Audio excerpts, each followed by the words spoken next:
अस्सलाम वालेकुम नाज़रीन, मैं हूं आपका मेज़बान खालिद जबील और आप देख रहे हैं प्रोग्राम मुकदमा आवाम का। और तीन बड़े अहम इशूज़ हैं जिनके ऊपर हम आज बातचीत करेंगे। पाकिस्तान तहरीक इंसाफ ने एक तो 26 जुलाई को मुल्कगीर एहतजाज का ऐलान किया है। इसके अलावा पाकिस्तान तहरीक इंसाफ जो है कि वो तीन रेफरेंसेस भी दाखिल करने जा रही है supreme judicial council of Pakistan में। एक तो इलेक्शन कमीशन के तमाम मेंबरान और chief election commissioner, chief justice of Pakistan और chief justice Islamabad high court का भी कहा जा रहा है कि उनके खिलाफ किया जाएगा। और फिर हुकूमती हलकों के अंदर इस वक्त इस्लामाबाद में ये बात की जा रही है कि प्रैक्टिस एंड प्रोसीजर एक्ट में शायद दोबारा तरमीम की जाए और जो 3 रुकनी कमेटी है उसकी हैयत तब्दील की जा सकती है, या उसको 5 रुकनी किया जा सकता है या इसको दोबारा इख्तियारात चीफ जस्टिस को दिए जा सकते हैं। और 63A आपको याद होगा सुप्रीम कोर्ट ऑफ पाकिस्तान का एक फैसला जिसके नतीजे में पंजाब असम्बली के अंदर जो वोटिंग हुई थी चीफ मिनिस्टर के लिए उस पर बड़ा असर पड़ा था। और उस वक्त जो PDM से वाबस्ता जमातें थी उन्होंने उसको सुप्रीम कोर्ट के फैसले पर बड़ी तनकीद की थी और कहा था कि ये आइन की री राइटिंग है और इससे जो है कि आइन की जो असल रूह है वो मुतासर हुई है। ये मामलात होंगे और इसके साथ साथ एक बिजली का बड़ा अहम मसला है जिससे हर घर जो है पाकिस्तान के अंदर मुतासर हो रहा है। और ख़ास तौर के ऊपर इस मौके के ऊपर जब नए बिल आए हैं अभी बजट के बाद तो उसने अवाम की चीखें निकाल दी हैं। लेकिन ये अवाम के ऊपर बोझ डला क्यों, और इसके अंदर कैपेसिटी चार्जेस आप मुसलसल सुनते आ रहे हैं। इस वक्त भी सिर्फ एक ब्रीफ सी मैं आपको शेयर करता हूं और फिर मैं इसकी डिटेल जो हमारे स्टूडियो के अंदर नुमाइंदे भी मौजूद हैं उनसे लेंगे कि 22 सरकारी कंपनियां, प्राइवेट कंपनियों के साथ हमारा जो मामला होता है 22 कंपनियां वो 81 अरब रुपए की पिछले 3 महीनों के अंदर उन्होंने बिजली पैदा की। लेकिन वफाकी हुकूमत से उन्होंने तकरीबन 170 अरब रुपए वसूल किए क्योंकि उनकी कैपेसिटी जो है वो 170 अरब की बिजली पैदा कर सकते थे, लेकिन उन्होंने सिर्फ 81 अरब की। इसी तरह वापडा के 21 बिजली घर जो हैं वो तकरीबन 4.5 अरब रुपए की बिजली पैदा करते हैं, लेकिन वो 21.5 अरब रुपए जो है वो हुकूमत से वसूल करते हैं। और इसी तरह जो जनरेशन कंपनीज हैं वफाकी हुकूमत की 3 वो 34 करोड़ की सिर्फ बिजली पैदा करते हैं और 6 अरब रुपए जो है वो वसूल कर रहे हैं। और पंजाब के अंदर एक ऐसी कंपनी भी है, पंजाब की अपनी जो थर्मल पावर कंपनी है वो बंद है 3 महीनों से, लेकिन इसके बावजूद वो तकरीबन 11.25 अरब रुपए वसूल कर चुके हैं। तो ये इतना बड़ा क्राइसिस अवाम, पाकिस्तान की मीशत, अवाम की मीशत, अवाम की जो माशी सूरत हाल है क्या है, इसके बावजूद जो है कि सरकारी कंपनियां अगर ये कर रही हैं तो फिर गिला किससे किया जाएगा। ये अहम मामलात हैं जिसके ऊपर बातचीत करेंगे। अब्दुल समद याकूब साहब पाकिस्तान तहरीक के सीनियर रहनुमा है, हमारे साथ स्टूडियो में मौजूद हैं। इसी तरह स्टूडियो में हमारे साथ शाहिद अजमल साहब जो हमारे इकनॉमिक रिपोर्टर और स्पेशल कोरेस्पॉन्डेंट हैं वो हैं, और बैरिस्टर आमिर हसन साहब लाहौर से हमें ज्वाइन कर रहे हैं स्काइप के ऊपर। पाकिस्तान पीपल्स पार्टी से आपका तल्लक है। और राना मोहम्मद अरशद साहब पाकिस्तान मुस्लिम लीग नून के रुकन सूबाई असम्बली हैं पंजाब से। बहुत शुक्रिया आप सबका। शायद आपसे मैं वेरी क्विकली जो है कि कुछ चीज़ें मैंने आपको बताई हैं कि ये जो ओवरऑल कैपेसिटी चार्जेस का मामला है ये तो सिर्फ सरकार के हिस्से में मैं आप बता रहा हूँ, लेकिन हम शायद ट्रिलियंस जो है कि वो हज़ारों अरब रुपए जो है कि इसके ऊपर हम खर्च कर रहे हैं। इसके पीछे हैं कौन, ये कंपनीज हैं किन की, ये बोर्ड ऑफ डायरेक्टर्स में कौन लोग हैं, क्या ये पोलिटिकली और बिजनेसमैन भी हैं या ये महज कोई गैर मुल्की हैं, या कौन है इसके पीछे सारा? देखिए खालिद साहब, ये टोटल IPPs जो हैं वो तकरीबन 90 से कुछ ज़ायद IPPs इस वक्त मुल्क के अंदर जो हैं वो अपनी कैपेसिटी इंस्टॉल किए हुए हैं। और उनमें से जो है 22 तो सरकारी हैं जिन वो ऐसे यानी ग्रिड स्टेशन थे जिनकी ज़रूरत नहीं थी चलाने की। कभी साल में एक आध दफ़ा उसको चलाना था, गवर्नमेंट ने उनको IPPs मोड में कर दिया और अब तक आवाम की जेबों से पैसे निकाले जा रहे हैं। और कई सालों से ये इस तरह ये जनरेशन 22 पर जनरेशन कंपनी, जिस तरह अभी आपने बताया कि 82 करोड़ की उन्होंने 81 करोड़ की जो उन्होंने बिजली अगर 81 अरब की पैदा की है तो 170 अरब रुपए वो जो हैं वो आवाम की जेबों से निकाले जा चुके हैं।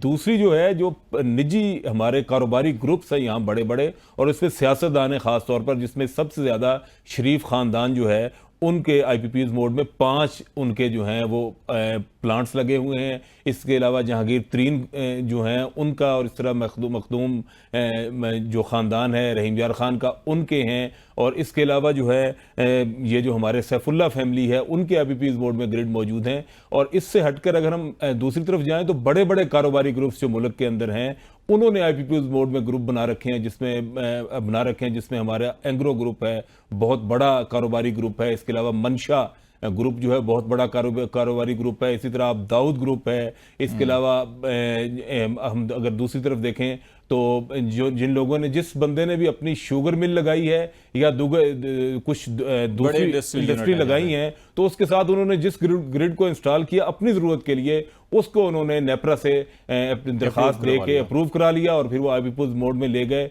और वो अरबों खरबों रुपए के जो है अवाम की जेबों से पैसे निकाल रहे हैं। इसमें कोई फॉरेन इन्वेस्टमेंट इन्वॉल्व है ही नहीं।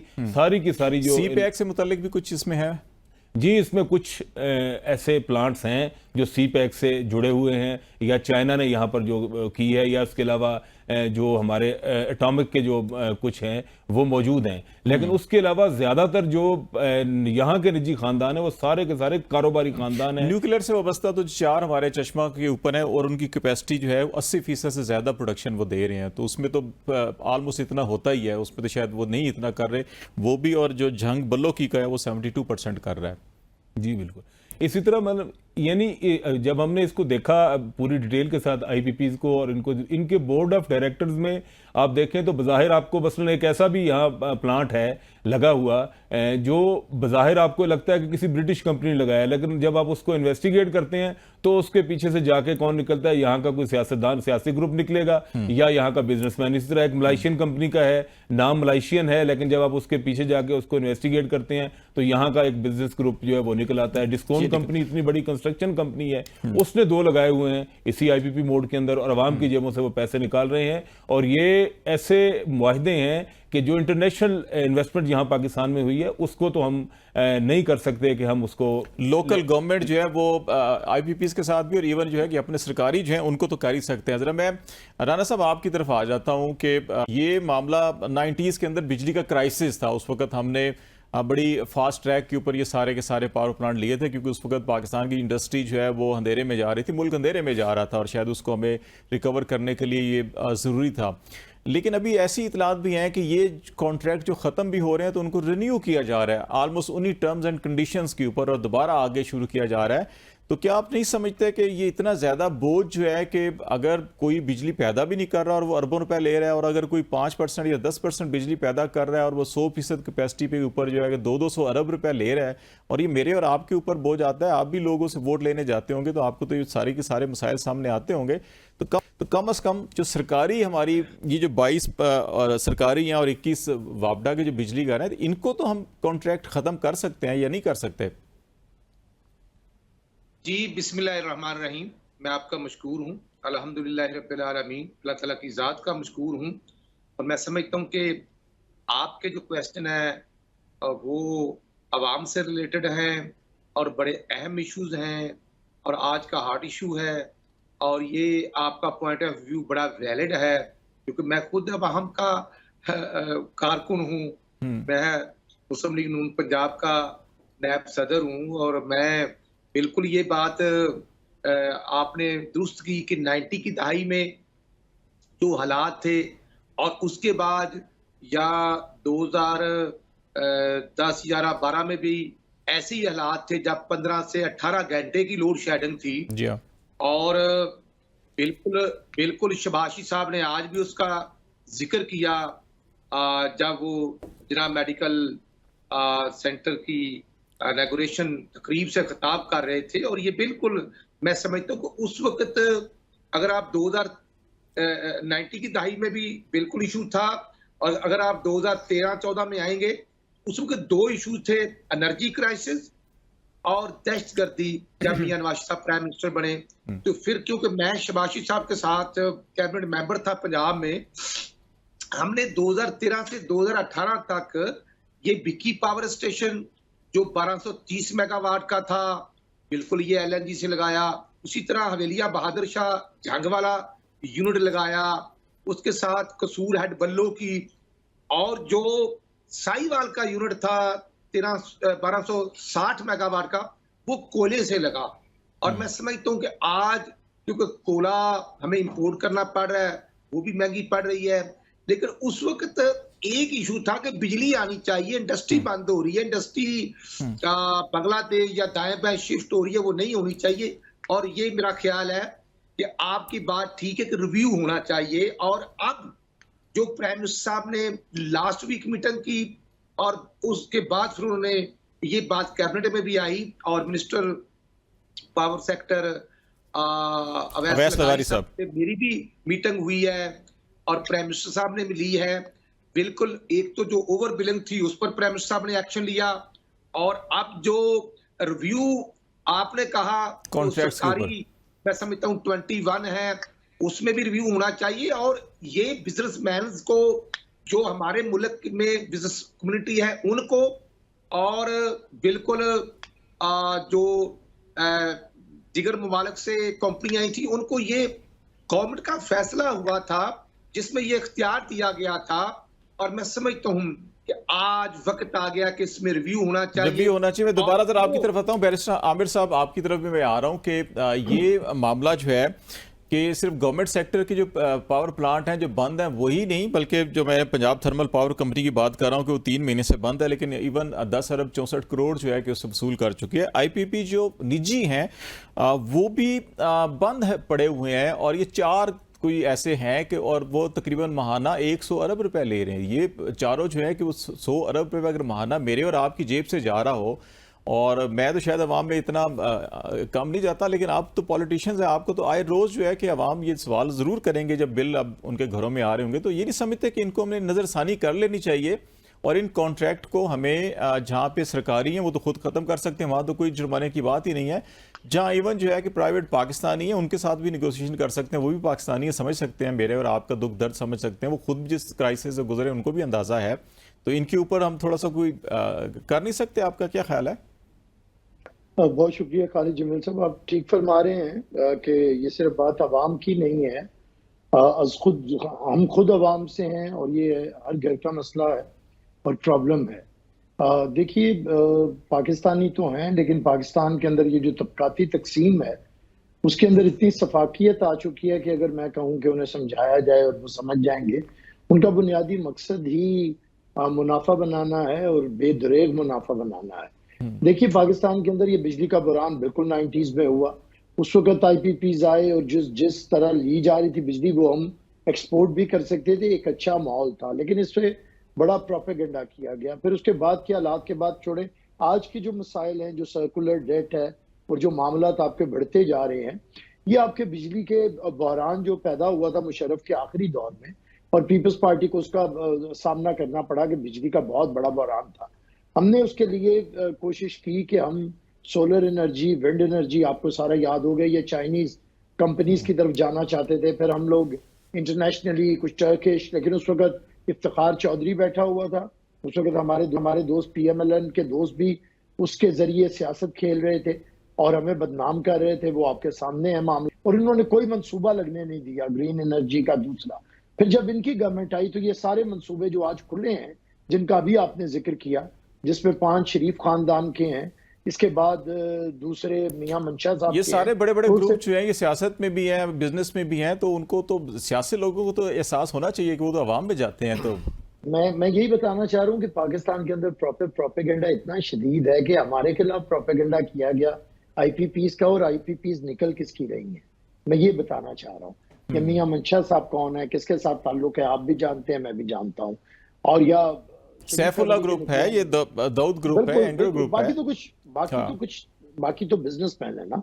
जब आप बाहर की इन्वेस्टमेंट को डिस्करेज करते हैं, जैसे कि इफ्तिखार चौधरी ने किया वहां पे, जिस तरह के तमाशे, वो रेकोटिक वाला तो अलहदा एक मामला है, और बिजली के मंसूबों पे जो बदनाम किया राजा रेंटल, और आज वो बाइज्जत बरी हुए हैं राजा परवेज अशरफ, लेकिन जो प्रोपेगेंडा किया गया, जो जलालत की गई, वो आपके सामने। उसके बाद क्या किया गया, यहाँ से खुद खरीदी गई, खुद कंपनीज बनी और अपने लोग लेके आए गए, और आज तक अरबों खरबों रुपया मुनाफा बनाया जा रहा है। इंटरनेशनली जब आप निगोशिएट करते हैं तो ये चोर बाजारी नहीं होती, वहां पे एक कंपटीशन होता है, और उसी कंपटीशन के तहत को रेट्स लेते हैं और बिजनेस करते हैं। लेकिन जब आप अंदर से जिस तरह आप बैंक्स बेचते हैं, जिस तरह लोगों की स्टील मिल पे, पीआईए पे नजर रही है, तो ये फिर आप अपने दोस्त और अपने इन्वेस्टर पैदा करते हैं और पाकिस्तान के वसाइल को खाते हैं, जिसके खिलाफ पीपल्स पार्टी आवाज उठाती रही है। और ये भी आज का यही मसला है। ये अभी मौजूदा हालात में भी पीएस पार्टी को किरदार जरूर अदा करना चाहिए। मैं जरा अब्दुल याकूब साहब को भी लेता हूं, क्योंकि इनके दौर में एक इंक्वायरी हुई थी, मैं इसलिए पीटीआई की तरफ ये बात करना। जी जी खालिद साहब, जरा बात पूरी करने दे।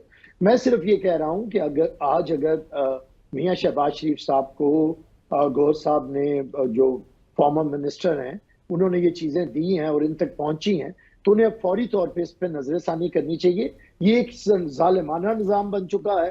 आम लोग बिजली का बिल उन पे मेरे ख्याल से अजाब की सूरत पे नाजिल हो रहा है।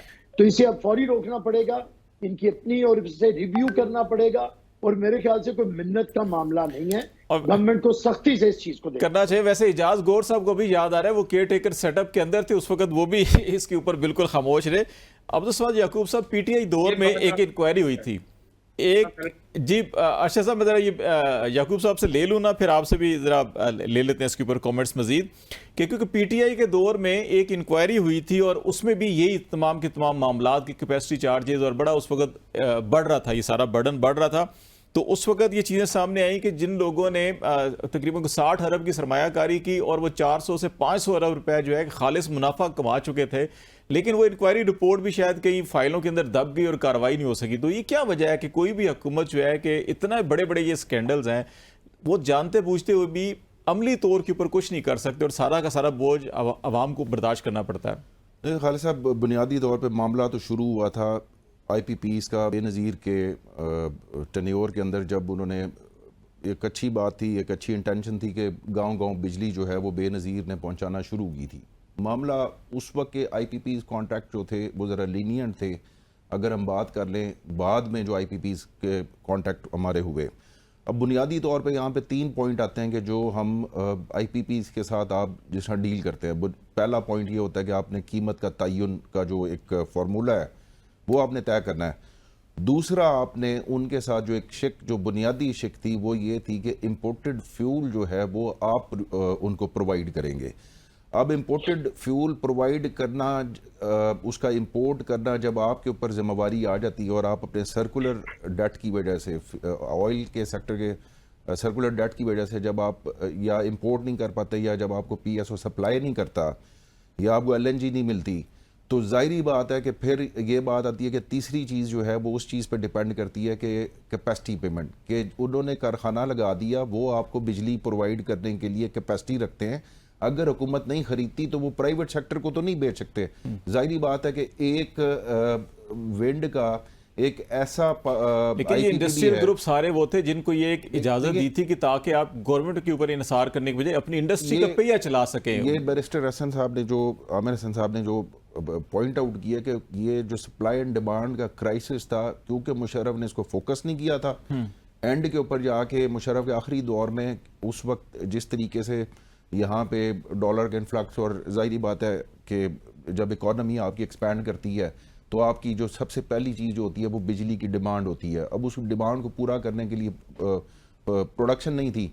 उसके बाद जो सबसे ख़तरनाक जिसने कमर आके तोड़ के रख दी थी वो था 2015 का IPP के साथ कॉन्ट्रैक्ट जो मियां नवाज शरीफ के दौर में हुआ।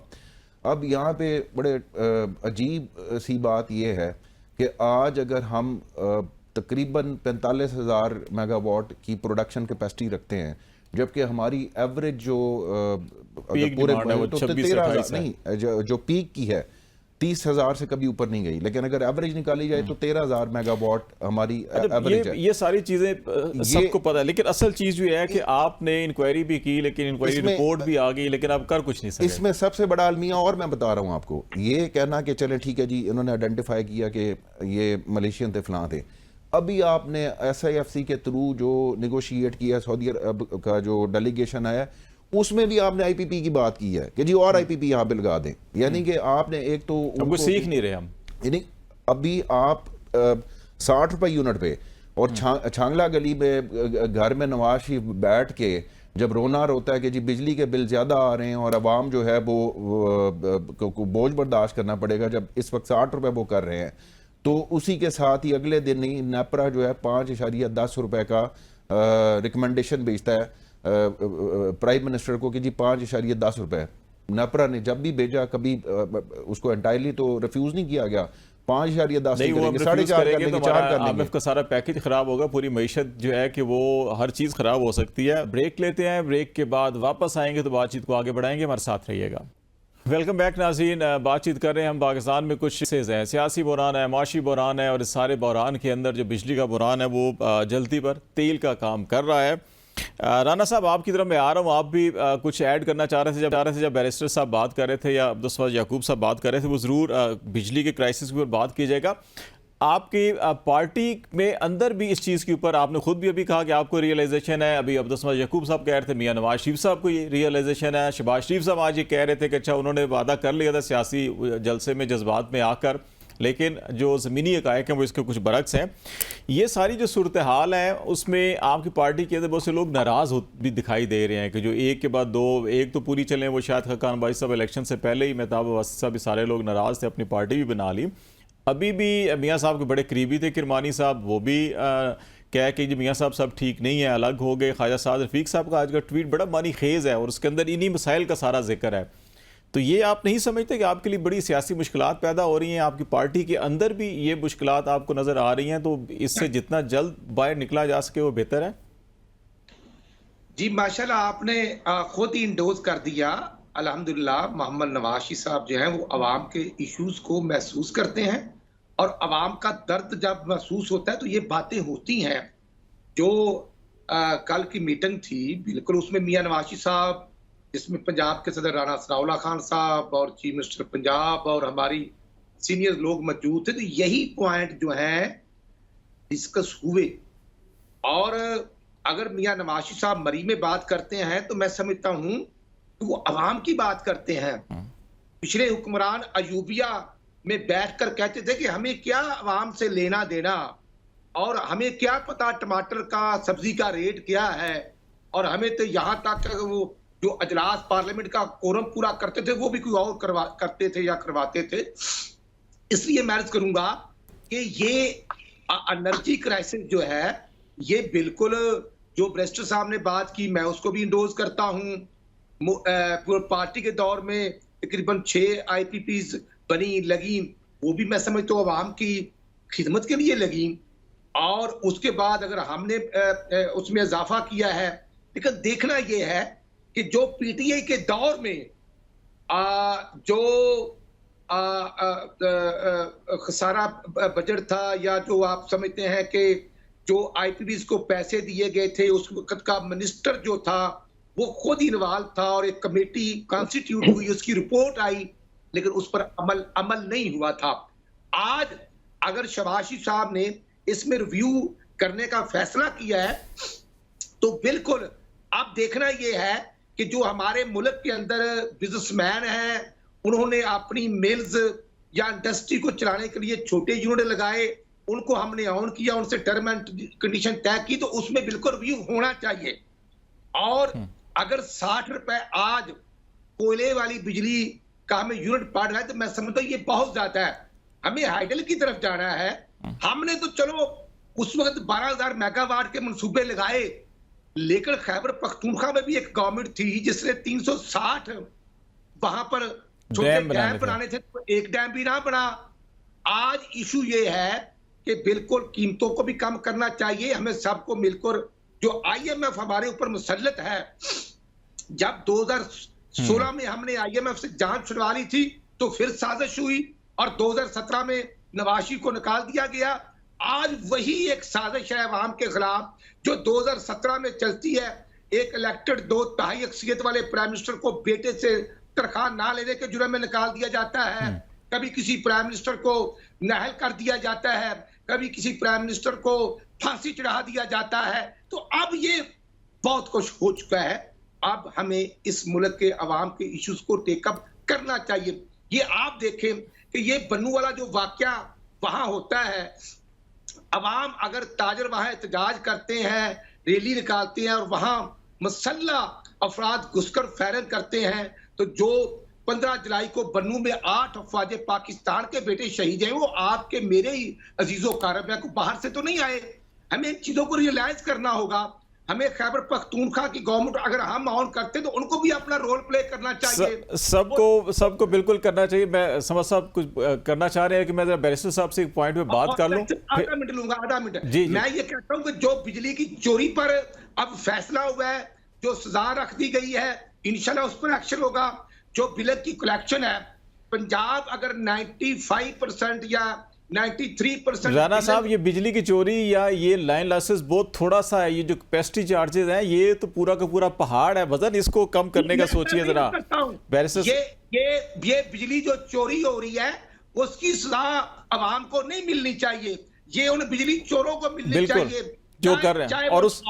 और बदकिस्मती में उसमें भी जो है कि बड़े बड़े वो कारोबारी ग्रुप शामिल है। जरा बैरिस्टर साहब, ये एक तरफ हमारी ये सूरत हाल है, मैशत की सूरत हाल भी आपके सामने है, अवाम के ऊपर दिन ब दिन बढ़ता हुआ बोझ भी आपके सामने है, दूसरी तरफ पॉलिटिकल महाज के ऊपर जो है कि अगले हफ्ते से जो है कि फिर JUI ने भी अपने शेड्यूल दे दिया पूरा अगले 1 महीने का। तहरीक इंसाफ भी 26 जुलाई को मुल्कगीर मुजाहरे करने जा रही है। इसके साथ साथ चीफ जस्टिस के खिलाफ भी, चीफ जस्टिस इस्लामाबाद के खिलाफ भी और पूरे इलेक्शन कमीशन के खिलाफ भी रेफरेंस फाइल हो रहे हैं। तो ये मामला जाएंगे किस तरफ? देखिए, मेरे ख्याल से कि PTI का बिल्कुल भी प्रोग्राम नहीं है कि सियासी तौर पे सियासी मसाइल हल किए जाएं। वो पाकिस्तान के निज़ाम के साथ और पाकिस्तान की रियासत के साथ नबर्द आजमा है। मैं उसकी सिर्फ इल्ज़ाम नहीं लगाता, आपको मिसाल दे देता हूँ। रियासत को करवाने के लिए कि ये दिवालिया हो जाए, डिफॉल्ट करवाने के लिए ख़त लिखे गए, रियासत को बदनाम करने के लिए आज वही अमेरिका जिसे कहा जाता था कि यह हमारे इंटरनल मैटर्स में इंटरफेयर ना करे, अब उसे पूरी लॉबिंग करके उसकी इंटरफेरेंस खरीदी जा रही है। उसके बाद पाकिस्तान के अंदर पाकिस्तान की फौज को बदनाम करना, पाकिस्तान की अदलिया की तजलील करना, पाकिस्तान की पार्लिमान को जलील करना, पाकिस्तान की सियासी क़यादत की तज़यीक़ करना, पाकिस्तान के निज़ाम को तलपट करना। अब पाकिस्तान के अंदर ये जो इंतशार की कैफियत, ये जो पन्नू के अंदर अगर हुकूमत खुद ही पुरतशद्दुद मुजाहरे शुरू करवा दे तो बताइए कि उसे रोकेगा कौन और उसे ठीक कौन करेगा? अगर हुकूमत खुद ही दहशतगर्दों की हिमायत पे उतर आए, अगर हुकूमत खुद ही दहशतगर्दों की सपोर्ट पे उतर आए और फौज और आपके जितने भी लॉ इन्फोर्समेंट एजेंसीज हैं उनके खिलाफ बयान दागने लगे या उनके खिलाफ मैदान में आ जाए, तो बताइए कि फिर किस तरह मामला चलेंगे। तो मैं समझता हूं कि अगर PTI पॉलिटिकल डायलॉग का आगाज करती तो पीपल्स पार्टी के जरिए डायलॉग का आगाज हो सकता था बिफोर इलेक्शंस भी, और ये अभी भी हो सकता है अगर ये करना चाहें तो। हमने तो दावत दी, देखिए ना, मैं आपको बताता हूँ खालिद साहब, प्रेसिडेंट ऑफ पाकिस्तान ने पार्लियामेंट के अंदर तकरीर करते हुए दावत दी और इनका रवैया क्या था। उसके बाद हम जब भी गुफ्तगू की बात करते हैं, ये गुफ्तगू के लिए किसी के साथ बैठने में, तो इसका मतलब है इनका एजेंडा फसाद फिल अर्ज है। और अगर इनका एजेंडा फसाद फिल अर्ज है तो फिर किसी भी तरह बात नहीं हो सकेगी, उस पे अमल दरामद नहीं हो करवा सकती। जरा मैं याकूब साहब से भी इससे कमेंट ले लूं इससे पहले कि मैं दोबारा ब्रेक पे जाऊं। तो आप 2-3 बातें हुई हैं, राना साहब ने भी कही हैं, उस वक्त आप कुछ जवाब देना चाह रहे थे, और बैरिस्टर साहब ने भी कही हैं, और ये क्योंकि आपके मामला से जुड़े हुए हैं, सारी एहतजाजी तहरीक, रेफरेंसेस फाइल करना कॉन्स्टिट्यूशनल जो अहदेदारान है उनके खिलाफ। देखिए, मैं बड़ा हैरान होता हूँ जब रियासत को बार बार रिपीट किया जाता है, और शायद इनकी मैं तशरीह नहीं समझ सका आपकी रियासत की, बैरिस्टर साहब, कि आप रियासत एक इदारे का नाम है या रियासत उस इदारे की क़यादत में चंद जो इंडिविजुअल्स आते हैं, आप अगर उनकी सोच को या अगर आप उनके कंडक्ट को रियासत समझ बैठे हैं, तो रियासत जो मेरी रियासत है या दुनिया के अंदर जो रियासत का कंसेप्ट है वो तो बड़ा डिफरेंट है।